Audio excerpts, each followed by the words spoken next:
So I'm not seeing the comment. Maybe it's there for you guys. It's not for me. But this was a post I was tagged in. And basically they're asking me, can I explain what happened with this one chip challenge death? I'm Dr. Wolf. I'm a forensic pathologist. And as such, I am an expert in sudden death. And I have been thinking about this case for a few days. I mean, literally multiple times a day, I am trying to think about what happened. Now, if there's a chance you haven't heard about this story, there's a company called Paqui, and they make a one chip challenge in which it is an extremely hot chip. It's not just like a Dorito. It's one where it causes a lot of pain and people are, trying to avoid drinking liquids and stuff. And so it's a challenge that people tend to do online.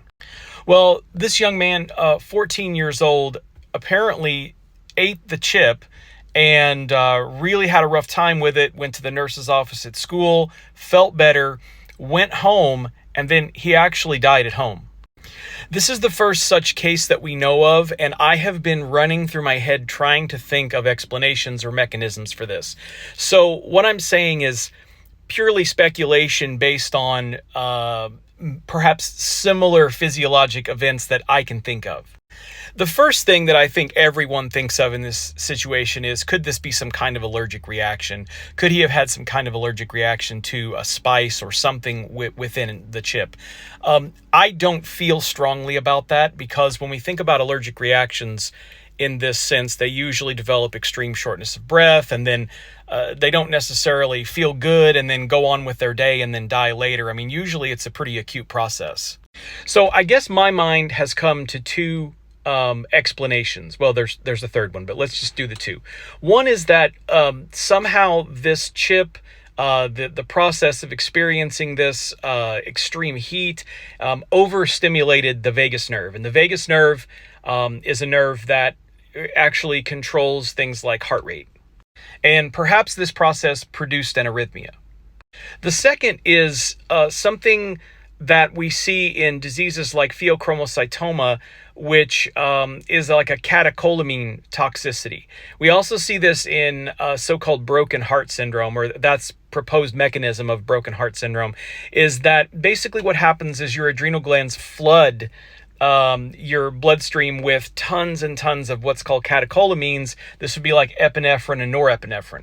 Now, what happens is if you have too much catecholamines in a short time, can actually stun the heart and can actually produce death. I have personally had a case of a tumor in the adrenal gland, again called pheochromocytoma, in which they have what's called a catecholamine storm, releases a ton of catecholamines, and then their heart just stops.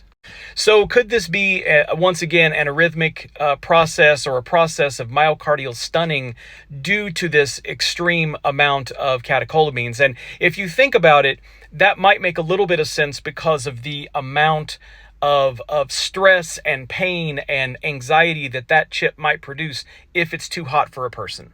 Now, the problem is with either of those, you're really not going to see much at autopsy. It's probably going to be a negative autopsy because, as I always teach, causes of death can be anatomical, that we can see easily with our eyes, but they can also be physiological, which we cannot see. Now, the third explanation is probably not likely, but it's something we have to consider. And so this would be something like an underlying illness that's present, or an underlying condition that's present that perhaps the decedent isn't even aware of, that's kind of triggered into action by this stressful event, this hot, spicy, painful event. So important questions in this case is going to be, are there any underlying medical conditions? How was he feeling before he took the chip? Was he sick the day before? I mean, that could be important because it may be that there's an underlying condition that's completely unrelated to this. Now, based on what we've heard so far, it sounds like he was a healthy, normal kid with no underlying conditions. So it's going to be interesting to see what the determination is on this. But it's definitely been something on my mind daily since I read about this. And apparently Paqui has completely pulled this chip off the shelves at this time.